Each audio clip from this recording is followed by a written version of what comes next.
I want to talk about discipline. How do you see discipline? I think people overcomplicate the discussion of discipline. The problem with discipline is it's simple, but it's so candidly difficult that everybody gets about halfway or 25% of the way there and realizes how hard it is, and then they stop. So I'll give you an example. With the novel I just finished and the 3 business books, I got 13 books, and most of them around 90 to 95,000 words. So that's 13 times 95,000 words. And if I tell somebody that, they're like, how the hell did you ever do that? And I did it basically about 200 to 300 words at a time per day, which sounds not like a big number. But if I did it for 7 days, and I did it for the next 7 days, and I kept doing it until the book was done, then I've created a set of behaviors that become habits. And those habits repeated over and over again to get the result that you're trying to get, which in this case is incremental momentum and movement through a project. That is the definition of discipline from the outside looking in. Everybody looking at me says, oh, he's so disciplined. He gets up at 5 in the morning. He starts writing at 5:30. He always puts down at least 300 words. And he's done it every single day. Bam, he's got a book. Bam, he's got another book.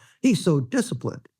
Yeah, okay, fancy word. What it really means is doing whatever it is has to be done over and over and over and over again to get the result that you're aiming for. It may be nothing more than getting up and not looking at your screen on your phone. Psychologically difficult. People have a really hard time with that, right? I've turned my phone off or left my phone places and walked around and had that same freak out everybody has. I'm missing all this. I mean, I know a CEO and I got all this other stuff. Somebody's calling me. Somebody just sent me an email that I have to respond to.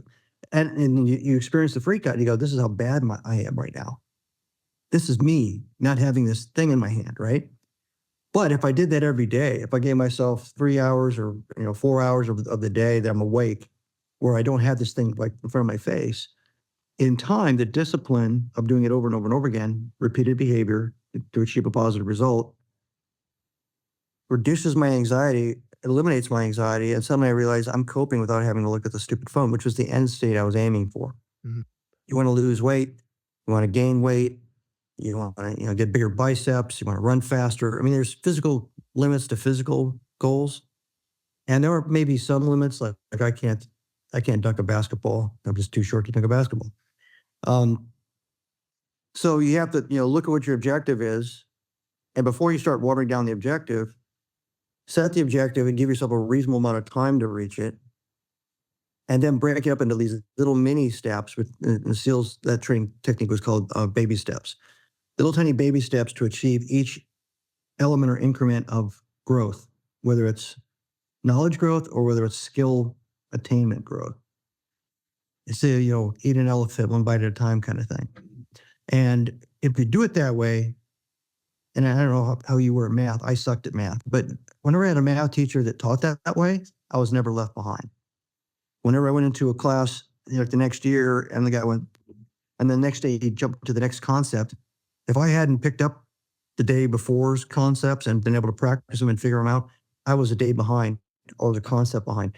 Next thing you know, I'm halfway through the school year and I'm way the hell behind because that teacher didn't care. They didn't teach in a way that was incremental and reinforcing. That was a discipline of learning and then evolving into the next concept and then evolving into the next concept. They were just throwing it out there and say, execute. So you can't do that to yourself either. You can't set a goal and say, I'm going to achieve that goal in leaps and bounds because that's not the way we learn. And that's not the way we change. Kind of reminds me of Dr. Jordan Peterson. He talks about sometimes it can be so daunting to look at the giant staircase of, what you want to accomplish or what needs done to get to where point A to point B. But it can also be easy for some of us to kind of like cripple our own responses of doing anything if we're too much staring at the big staircase. So he talks about just, hey, if you can't write your novel this morning, what can you do? You can go into your office desk drawer and you could take a piece of paper out and put it on the desk. Cool. Maybe that's all you got today. And then tomorrow you grab a dang pen and you put it on there. Maybe you write the first sentence. Maybe you don't, whatever. Sometimes when you have all these like creative, amazing, cool ideas, you're like, that's awesome. I want to attack that. I want to go on that. I have this excitement. I have this momentum. I have this motivation. I want to attack this thing that I know I'm going to be good at. I want to write this book, whatever it is. And then we realize, we only have 24 hours in a day and your excitement doesn't match what you're actually able to do in that day. So rather than just sitting down and accomplishing nothing, keeping that momentum going. I feel like it fits into what you're talking about with the snowball analogy, to where like you run into different things and they just become your snowball. I think what happens often with a lot of people is we hit those things, and instead of keeping the momentum of our snowball, we We got to stop and check out what we just ran over, and we got to define ourselves by that. Yeah, or you And pick it out of the stove block and you can't see why we have any value. We toss it out to keep it clean and pure and safe. And yeah, yeah, exactly. Okay, so what separates us from, I guess, what keeps our momentum as the snowball? How do we notice when we've been stopping to take our report card? I say that often, like, we want, like, how am I doing right now? Who am I right now?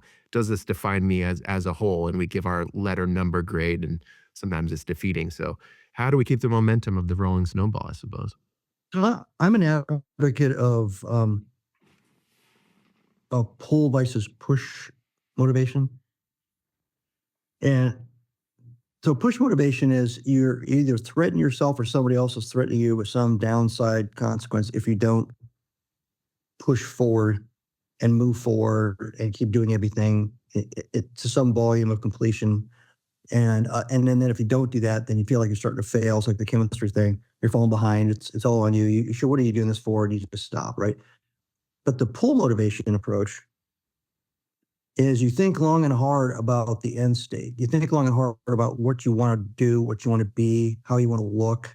This could be a personal thing. It could be a professional thing. It could be if you're a company, it could be what do you want the company to look like, or your division or department to look like.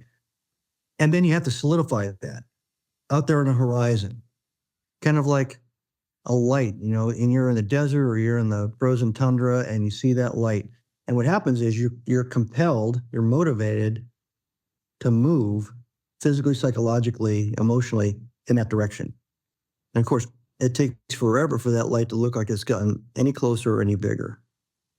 But you're being pulled towards that light, and that light is your objective. That is the cleanest, purest, and I think the most powerful motivating factor for people. The problem is there's so many programs and there's so many books and there's so many, infomercials and all that. And it's more about pushing you. It's pushing you towards something, and you haven't even really defined whether you want to go there yet. So if you don't want to go there, you're bound to fail because you're not going to incorporate all the little micro behavior changes and the disciplines because you don't perceive the value yet, or there is no value for you. So somebody else can't set a goal for you. Like, you're going to be a lawyer. So you're a sophomore in high school. I want you to get good grades. I'm going to ground you because I want you to be a lawyer. You know how that works. And if you look at the statistics of how many people quit the first year of law school, how many people that actually graduate law school never actually go to take the bar and go off to do some other thing in industry? It's amazing if you saw it. I mean, mind numbing. It's kind of sad because you're thinking, well, if those people quit the first year of law school and they quit right after they finished law school, they probably never really wanted to be lawyers. Yeah. So who decided that? Who made that their goal? Parents, family members, peers. So, yeah, push doesn't work, and it's probably a cliche in any profession. If you get in your third year of college and you realize you never really wanted to go to college, it was your parents' dream, or you never wanted to be work in the family business and take it over. That was your parents' dream, and you just kind of stop one day like Forrest Gump and go, "I'm done." And you wasted all this time sacrificing to achieve somebody else's goals. So figure out the goal. And, if the goal is just next week, that's fine too. I was talking about before the baby steps. You basically set the big goal way out there. And you say, okay, I think it's going to take 2 years. You don't go crazy. If it was going to write a book, you say, okay, it's going to take a year for me to finish the first draft. Okay. That's 12 months. And then you say, all right, so if I got 12 months, then that's, 52 weeks. And you start breaking it down into the time chunks. And you say, so I basically have to write 500 words a week or something, And that means that I've got to write 100 words a 5-day work week, or, 67 words, a day for 7 days. And then you say, well, I can do that because you broke it down into the increments. And so your short range goal is to get to the end of the month and have achieved whatever that count is. It'll feel like slow motion later, but in the beginning, it feels like it's taken forever. Because once you get used to the habit, then you feel like the increments they're too small and the short-term objectives are too short, and you can actually do a lot more because now you're getting into the pull part of it. You're getting sucked in. You actually start to get the confidence that and the courage. I can actually do this. I'm in month 2 and I've written this much, or I've built this much, or I've achieved this much. My 1-year goal is achievable. I can do this. Mm. One step at a time. I can get that done. But you have to have that big goal at the end. I can't remember what it was, the big audacious goal. There was a book, business book back in the 90s, I think.